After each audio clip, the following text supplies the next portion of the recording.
until you're on that football field playing. 3rd and goal at the 2 for the Chiefs. That's when you get to prove who you are.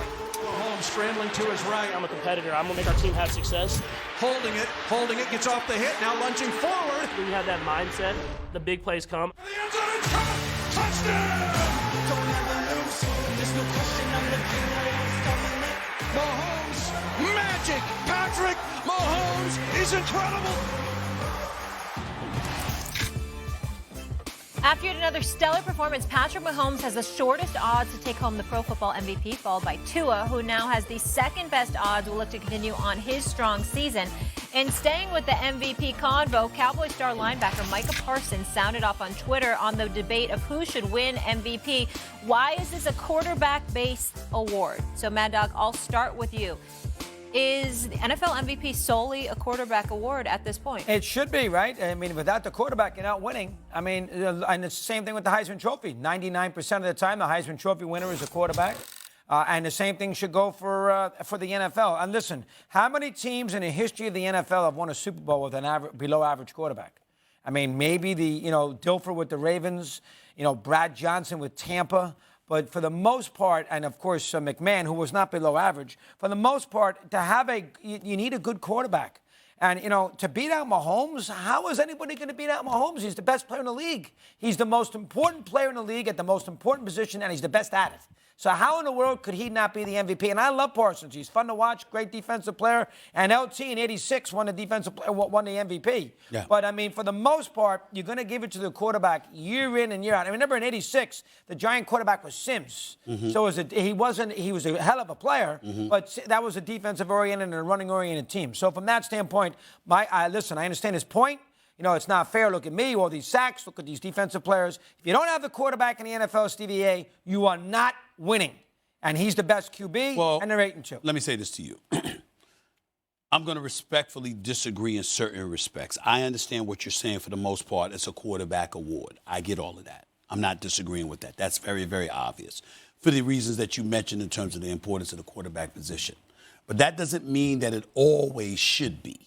Like, for example, when you think about Micah Parsons, and he's got 10 sacks in 10 games, and you think about the impact that he's had on Dallas defense, then you take into account how they looked without Dak Prescott when Cooper Rush was your quarterback. Even though he didn't make mistakes and he deserved a lot of credit for what he did, the fact of the matter is Dallas's defense carried and propelled them to victories against everybody but the Philadelphia Eagles, and they came back in the second half and almost won that game. So we got to take that into consideration, okay? Then we have to think about this. So Micah Parsons makes a valid point. You know who else could make a valid point? Tyreek Hill. Look at Miami before Tyreek Hill arrived. Look at them now. It's a good point. Look at, I know we see what we're seeing from Patrick Mahomes, which just cements his greatness because of what he's doing without Tyreek Hill. But Tyreek Hill made a lot of noise.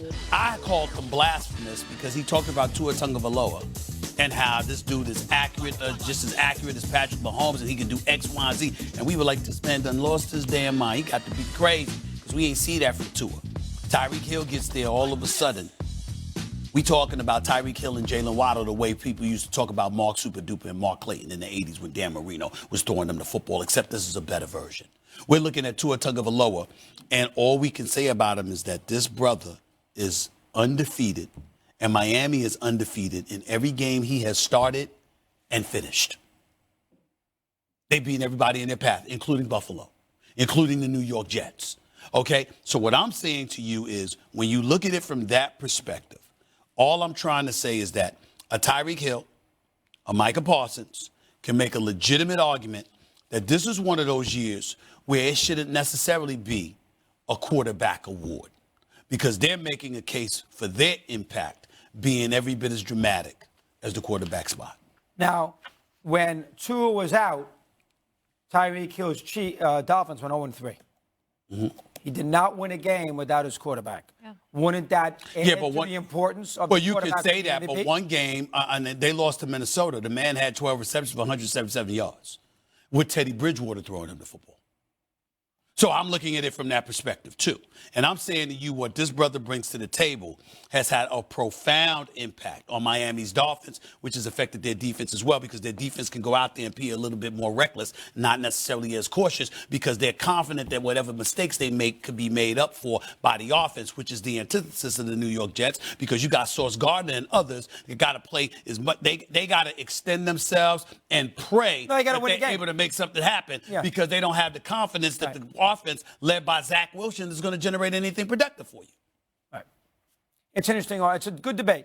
Absolutely. But he likes to as the MVP. He mentioned that the other day. That's a good call. No, I'm not saying no. Listen, Patrick Mahomes would be my number one guy. I'm simply saying that Micah Parsons and Tyreek Hill deserve strong consideration for that award based on what has transpired this year. Coming up, speaking of MVP picks, is Kirk Cousins. By the way, Miami lost. Points they've scored. What a tremendous job. The stand-up job of Fields, my fault. Have we seen Fields in these game-ending situations? He keeps both teams in the game. The idea that Justin Fields now is the next Sid Luckman, look him up, as far as the Bear quarterback is concerned, take it easy. He threw a terrible interception against Sid Atlanta. Luckman, too. He was awful against Detroit. He couldn't move the ball against Miami. You would have thought that the Bears have found the answer at the quarterback. Here's the key about Fields. When the whole stadium knows he has to throw the ball, he has not shown yet that he can do that. Yeah, he's a great runner, but when the whole stadium, big spot, 3rd and 12, back in the huddle, boom, boom, boom, throw the football. He has not shown you that he can do that. So let's take it easy. We are taking it easy. He's young. He's young. He's shown potential and promise. You look at the Chicago Bears based on their history of quarterback. They haven't had a star quarterback since Jim McMahon. And damn it, he wasn't really a star for football reasons. He was a star because of the shades of personality and the damn song they were rapping to. We are the Bears, the shuffling crew. Shuffle on down, do it. You remember that corny song that they were doing with Sweetness, Walter Payton, and everybody got rested so with what they were doing? That's why Justin Fields can ball. He has to improve, but he's young. He's showing tremendous promise. He's registering points on the board, and we know they're in rebuilding stages. When you consider what they have available to them, Quinn is gone. Okay, Smith is gone. They traded away big-time names on their squad, particularly defensively, and yet still they're competing. I give credit where credit. If Zach Wilson was doing that, Zach Wilson would still be the starting quarterback for the New York Jets. Fields is handling himself. But remember, do you know that he has got the lowest completion percentage rate when he's throwing to a receiver? 24%. Who is the receiver? Well, any receiver. I mean, Allen Robinson's gone. When he's throwing to his targets, he's 24%. I'm saying they don't have much weapons to work with right now. Give the guy some time. You guys put him in the Hall of Fame. But we didn't put him in the Hall of Fame. You take it easy. Right. You're going to take it easy on Wilson, but not him? Can I ask you one question? Yeah. When you do this list, is it hard for you to whittle it down? Like, are you angry about so many things? I didn't have as many this week. Oh, good. But usually the play calls. I was also going to get on Nick Sirianni. Did you read Nick Sirianni's quotes, the Eagle coach this week? I saw. Killing the Colts about, Frank Reich. What a disaster. You know what I feel? They should never let him go. He's my best friend. He's a great coach. Yeah. Frank Reich. Did we see what Frank Reich did in Indianapolis? I was just asking if it was difficult. Now That was personal. It was off of his relationship. I just want to know. He wasn't objective there. I'm just talking to my friends at home. Does anybody think this is normal? Like anybody at all whatsoever? I just want to know. Call me. It's not whether or not it's normal. Let me know. It's whether or not it's entertaining and it works. That's the key and word. it does. Okay? Pay attention, Mama. Move the needle. Pay attention. Look at it this way. Gosh. What other show, Molly, could you show up on wearing a daggone mug sent to you straight from Hollywood? Okay, coming up. Talking to my friends at home.